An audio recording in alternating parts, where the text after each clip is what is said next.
வலிமா வலிமா. வீரா, என்ன வீரா, எங்க கிளம்பிட்டீங்க? நான் பிருந்தாவை காலேஜ்ல டிராப் பண்ணிட்டு நானும் அப்படியே காலேஜுக்கு போறேன். எதுல போறீங்க? அதான் நம்ம ஆட்டோ இருக்குல்ல. பாத்து பத்திரமா போயிட்டு வாங்க. நீ எல்லாம் எல்லாத்தையும் வச்சிட்டியா? போலாமா? போலாம். யாரு நீங்க? என்ன வேணும்? ராமச்சந்திரன் சார் இல்லையா? இல்ல, கடைக்கு போயிருக்காரு. அவர்கிட்ட இன்ஃபார்ம் பண்ணிருக்கமா, நீங்க எல்லாம் இப்பவே உடனே இந்த வீட்டை காலி பண்ணி ஆகணும். வீட்டை காலி பண்ணணுமா? வீரா, என்ன சொல்றாங்க இவங்க? இது வேற ஒருத்தர் வீடுமா? என்ன நீங்க ஆக்கிரமிச்சு வாழ்ந்துட்டு இருக்கீங்கன்னு அவங்க உங்க மேல கேஸ் ஃபைல் பண்ணிருக்காங்க. நீங்க இனிமேல் இந்த வீட்ல இருக்க முடியாது. சார், யார் நீங்க? எங்க வந்து என்ன பேசிட்டு இருக்கீங்க? இது என் மாமனாரோட வீடு.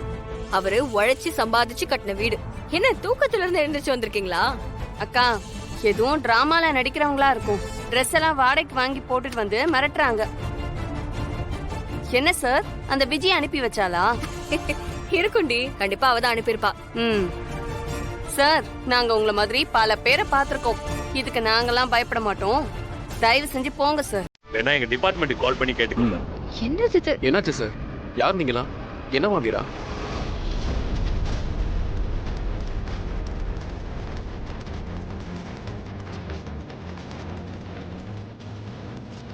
சார், இது எங்க அப்பாவோட வீடு.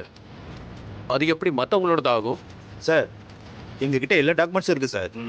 நாங்க லீகலா தான் வந்திருக்கோம். நீங்க வீட்டை காலி பண்ணி கொடுக்கலன்னா அப்புறம் போலீஸ் தான் வரும். ஒழுங்கா போலேன்னா உங்க எல்லாரையுமே பலவந்தமா வீட்டை விட்டு வெளியே அனுப்ப வேண்டியது இருக்கும். பாத்துக்கோங்க. ஹலோ, இருக்கீங்க?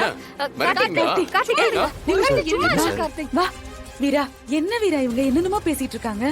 அத யாரோ தூண்டி விட்டு பிரச்சனை வளர்க்கறாங்க. இவங்களால எல்லாம் நம்மள ஒண்ணும் பண்ண முடியாது.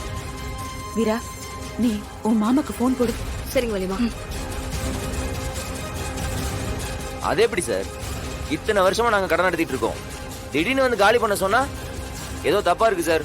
சார், ப்ராப்பரான டாக்குமெண்ட் எங்க கிட்ட இருக்குன்னு சொல்லிட்டு இருக்கோம். அதுக்கு மேலேயும் பிரச்சனை பண்ணா என்ன அர்த்தம்? நாங்க இப்ப மரியாதையா சொல்லிக்கிட்டு இருக்கோம். அதை புரிஞ்சுக்கிட்டு வெளியில போனா நல்லது. இதுக்கப்புறம் பிரச்சனை பண்ணா அப்புறம் போலீஸ் வந்தா பெரிய கலவரம் ஆயிடும். எங்க வரவங்க பாப்போம். நீங்க என்ன பண்ணணுமோ பண்ணிக்கோங்க, நாங்க பாத்துக்கிறோம். என்னாச்சு? என்னாச்சு? என்ன பண்றாரு? இன்னொரு தடவை ட்ரை பண்ணு.